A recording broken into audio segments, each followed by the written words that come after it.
In front of me is HUAWEI Nova 12i, and today I would like to show you how you can set up face unlock.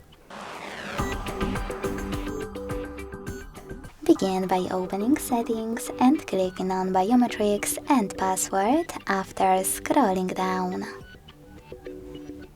Then click on face recognition and enter your current login method. Then hit get started after you're deciding if you wish to enable or disable raise to wake feature.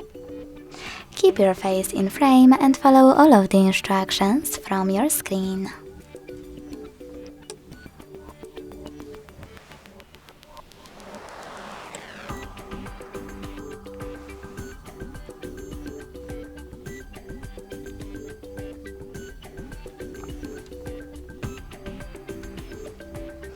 Then select Done at the bottom.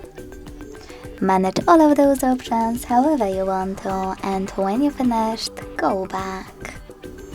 So when I switch off my screen and turn it back on, I can see that face unlock is working properly. Thanks so much for watching. If you enjoyed this video, leave a like, comment and subscribe. Bye!